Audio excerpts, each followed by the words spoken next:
My name is William E. Chetwood. My last name Chetwood. Well, we moved to Kamiah in 1936, and we lived in a small farm outside of Kamiah, and started school that year. And I graduated from high school there in 1948. And our activities there were mostly outdoor, and we had a lot of activity associated with the river. And it was I remember there were about 100 kids in high school, 14 in our graduating class, that sort of thing. So a small population. Well, as a fisherman, I got into that because of my dad was a fly fisherman, and he didn't tie his own flies, but he bought flies at the hardware store, used telescoping bamboo rods, and we fished the locks on the Selway.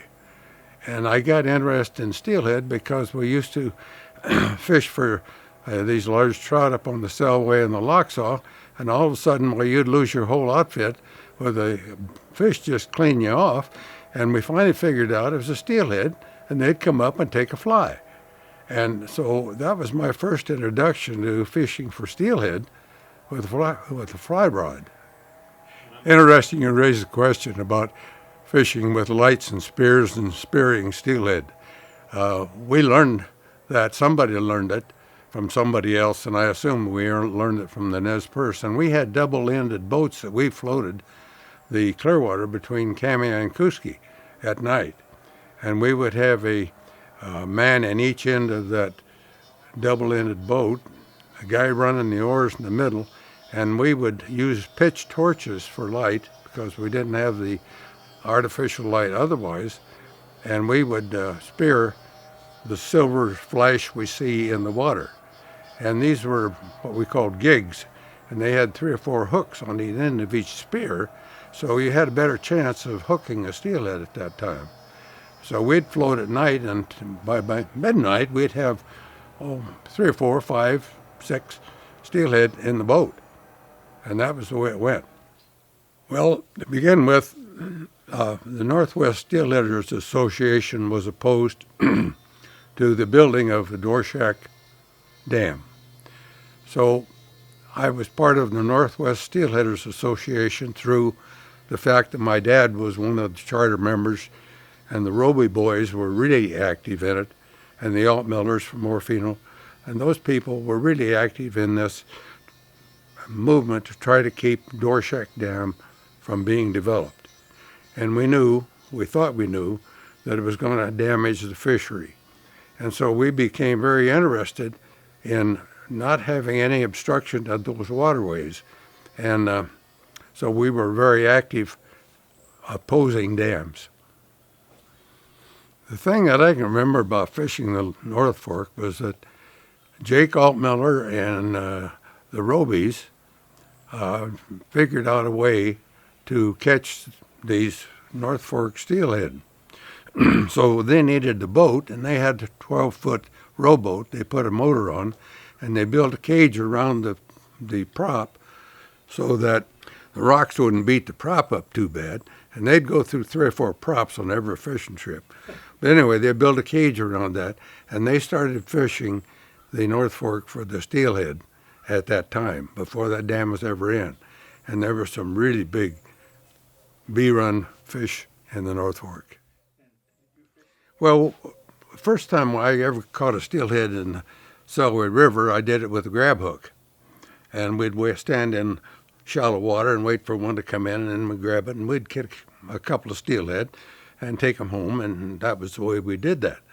Well, when I got a little older and got the idea of catching them on a hook and line, I started talking to some people that used the Atlantic salmon greased line fishing with flies.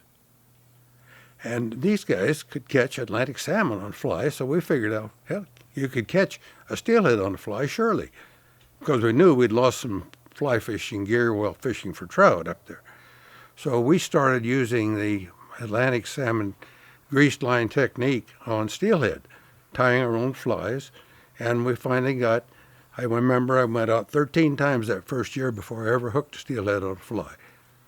And it was a long time. I just never couldn't think of ever to do it. But once I got the knack of it, I got so that I could catch several steelhead if I wanted to put the time in there on a floating line with a small fly. There's a guy from Pennsylvania come out here. His name is Ed Jaworowski. And Ed Jaworowski is a professor of Latin Studies at Villanova University. And I first introduced him to steelhead fishing. He's used to fishing in Europe to the Atlantic salmon with flies, so he wanted to do that with steelhead. So he came out and we fished the Ronde and we fished the Clearwater and we fished the Salmon River, and to great success because the guy is an absolute magical fly caster. However, he watches this program of what we're trying to preserve and what we're not getting done, and the fact that all these dams in the East Coast have destroyed the Atlantic salmon runs, and they've got some kind of a subsidy on that one. And he says, is there anything you guys can do out there? Because he's brought several of his friends with him when he comes to fish for steelhead for flies. And he is not coming back. And he said, I really hate that because now I'm retired and I got some time and got some money to spend. So anyway, he's not coming back because of the dearth of opportunity. I do represent a very large and very dedicated bunch of people by being here. And I know that, and I know that from thinking back historically, the people that I used to fish with, the fishermen, the old-timers, and so on, being here to speak continually for something that they worked so hard for and died before it happened, I feel a certain responsibility and a privilege. And so thank you and whoever is getting the knowledge and the facts out to people. Those people are more important than me. The fact that I've been here a long time just means that I'm old.